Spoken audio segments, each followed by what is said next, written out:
Hello everyone.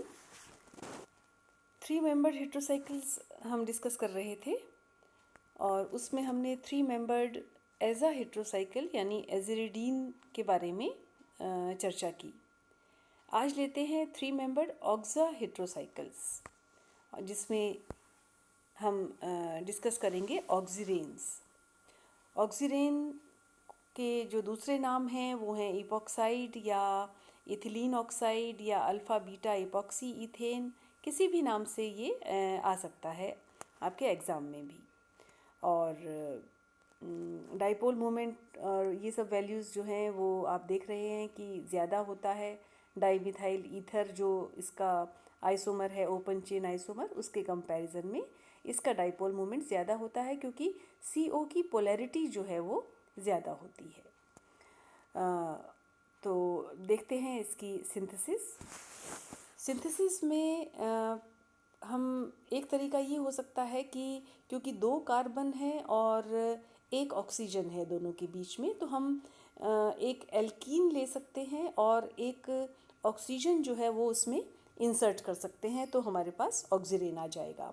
तो ये तरीका हो सकता है, ये जो हमको ऑक्सीजन डालनी है एक एल्कीन के अंदर, वो हो सकता है बाय इपॉक्सीडेशन ऑफ एल्कीन्स। तो इपॉक्सीडेशन हम कई तरीक़ों से कर सकते हैं, कई सारे रिएजेंट्स हैं जो जिसकी मदद से हम इपॉक्सीडेशन कर सकते हैं। उनमें से एक है पर एसिड। तो पर एसिड के साथ, पर एसिड यानी आपको मालूम है कि COOH की जगह COOOH होता है, तो वो पर एसिड होता है। और इसके लिए मेटाक्लोरोपरबेंजोइक एसिड जो है वो सबसे ज़्यादा यूज़ किया जाता है ऑक्सीरेन बनाने के लिए, क्योंकि एक तो ये स्टेबल है और रिएक्शन जो है वो काफ़ी फास्ट होता है इस पर एसिड से, इसलिए हम ये यूज़ करते हैं। और ये जो रिएक्शन है ये इलेक्ट्रोफिलिक एडिशन रिएक्शन है, यानी इलेक्ट्रोफाइल जो है वो अटैक करेगा। और क्योंकि इलेक्ट्रोफिलिक एडिशन रिएक्शन है, इसलिए ये जो इपॉक्सीडेशन है वो बहुत ज़्यादा इस बात पर डिपेंड करती है कि डबल बॉन्ड पर इलेक्ट्रॉन डेंसिटी कितनी है। जितनी ज़्यादा इलेक्ट्रॉन डेंसिटी होगी उतना आसानी से रिएक्शन होगा, तो इपॉक्सीडेशन बढ़ेगा।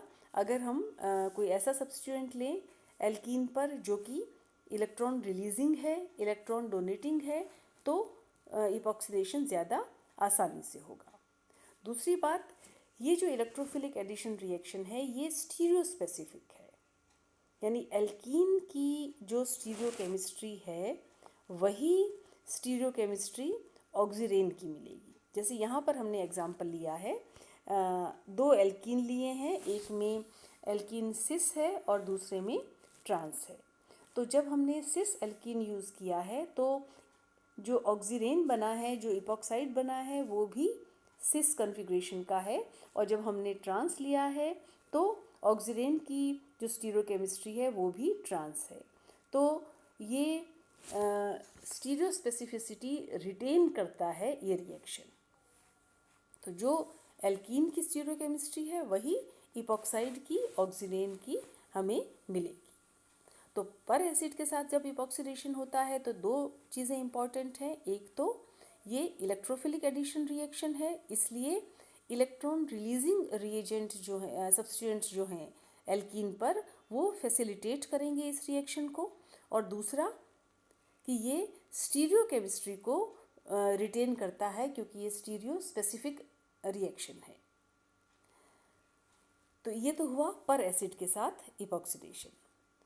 दूसरा तरीका है इपॉक्सीडेशन का एल्कलाइन H2O2 के साथ, एल्कलाइन हाइड्रोजन परऑक्साइड के साथ। ये जो इपॉक्सीडेशन है ये न्यूक्लियोफिलिक एडिशन रिएक्शन है। पहले न्यूक्लियोफाइल अटैक करता है, तो अब न्यूक्लियोफिलिक एडिशन रिएक्शन है तो ये रिएक्शन फास्ट तब होगा जब एल्कीन पर कॉन्जुगेशन में कोई इलेक्ट्रॉन विड्रॉइंग ग्रुप जुड़ा हुआ हो। तो ये उल्टा है पर एसिड के से। पर एसिड इलेक्ट्रोफिलिक एडिशन रिएक्शन था, ये न्यूक्लियोफिलिक एडिशन रिएक्शन है। वहाँ इलेक्ट्रॉन रिलीजिंग ग्रुप अगर प्रेजेंट हो तो रिएक्शन आसानी से होता है, होता था। यहाँ पर इलेक्ट्रॉन विड्रॉइंग ग्रुप होंगे तो रिएक्शन आसानी से होगा।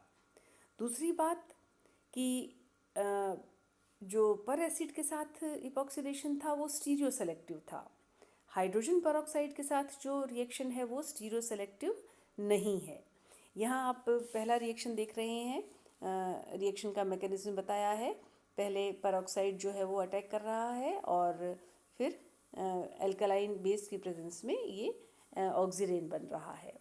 दूसरे इसमें एग्जाम्पल में हमने दिखाया है कि सिस और ट्रांस, हमने दो एल्कीन लिए हैं लेकिन दोनों ही एल्कलाइन H2O2 के साथ रिएक्शन करने पर सेम ऑक्सीरेन बना रहे हैं, चाहे हम सिस लें चाहे हम ट्रांस लें। तो कॉन्ट्रेरी टू इपॉक्सीडेशन बाय पर एसिड, यहाँ पर स्टीरियो सेलेक्टिविटी जो है वो रिटेन नहीं होती है। सिस और ट्रांस दोनों ही सिस ऑक्सीरेन दे रहे हैं, सेम ऑक्सीरेन दे रहे हैं। तीसरी तरह का इपॉक्सीडेशन है विद टर्शरी ब्यूटाइल हाइड्रोपेरोक्साइड। इससे भी इपॉक्सीडेशन होता है ट्राइटोन बी की प्रेजेंस में। इस तरह के रिएक्शन में, क्योंकि क्या होता है कि ये मेथड जो है वो इस मायने में यूज़फुल है कि रिएक्टिव फंक्शनल ग्रुप की हाइड्रोलिसिस नहीं होती है।